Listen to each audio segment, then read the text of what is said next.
A $21 billion airport in Japan, built on top of two man-made islands, is sinking faster and faster. By 2056, the multi-billion-dollar megaproject will be swallowed by the sea unless Japanese engineers stop it. The two previous attempts failed, so why should the third one be any different?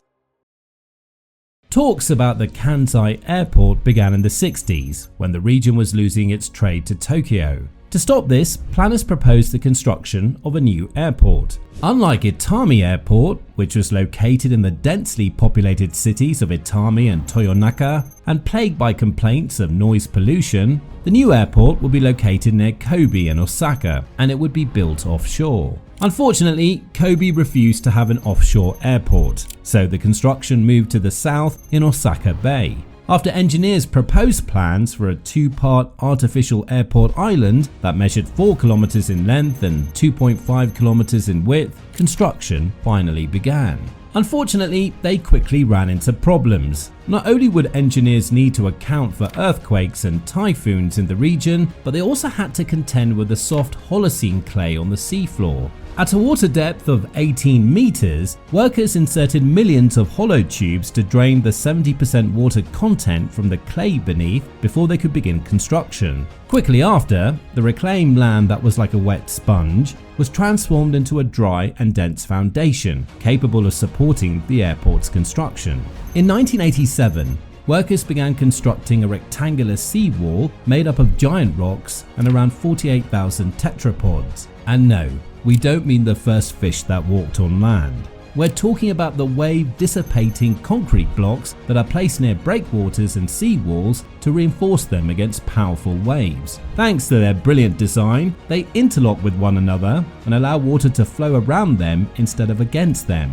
They come in various sizes, with the smallest weighing half a ton, while the largest can reach weights of up to 80 tons. With a ring of seawall constructed, it was time to fill it with earth. The colossal task was undertaken by 10,000 workers who excavated 3 different mountains and transported 180 million cubic meters of earth on 80 ships over several months to fill up the rectangular seawall. It took 10 million man-hours to fill up the seawall with a 30 to 40 meter layer of earth. Simultaneously, while building the island, the 3.7 kilometer Skygate Bridge arm was constructed in 1990 and inaugurated in 1991. It's made up of 2 levels, with 6 lanes of traffic at the top and a railway line at the bottom, with a total price tag of $1 billion to build. That same year, in 1991, terminal construction began. Architect Renzo Piano was responsible for designing an undulating roof that would improve airflow.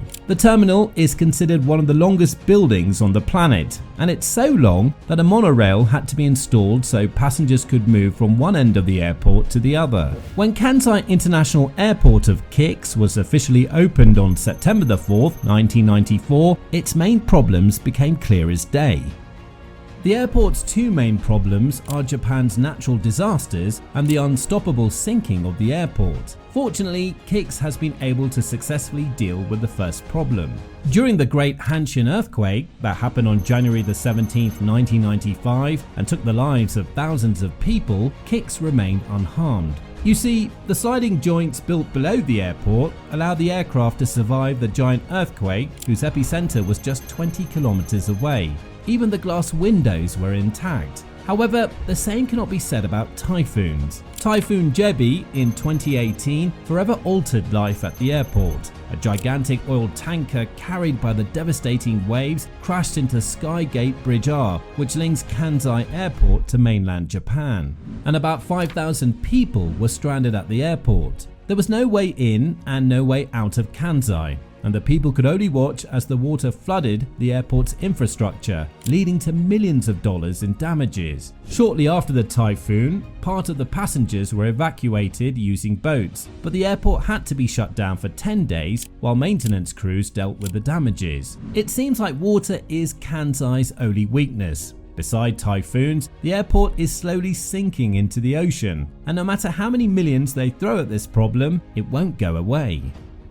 When the airport was complete, engineers made a prediction. They said that the airport would keep sinking in the next 50 years and stabilize once it reached 13 feet above sea level. But do you know what happened next? In around 6 years after completion, the airport reached the 13-foot threshold, 44 years earlier than the engineers predicted. Then, Japanese authorities had to invest around $150 million to raise the seawall and prevent the water from consuming the airport. But even that didn't stop the airport from sinking. To solve this typhoon problem, two companies that acquired 40% of KIX and Itami Airport in 2016, Oryx and Vinci Airports, aim to spend about $340 million on renovations and protection. Their goal is to keep the airport afloat until 2060 when the concession lease ends. The concrete walls surrounding Kansai International Airport are being raised, while giant cranes are placing around 40,000 tetrapods. The electrical installations damaged by the typhoon are also being repaired and reinforced. And speaking of electricity, plans to build solar panels that will supply Kansai International Airport with sustainable energy are being put in place. Meanwhile, Kansai is undergoing stage 1 of terminal renovation.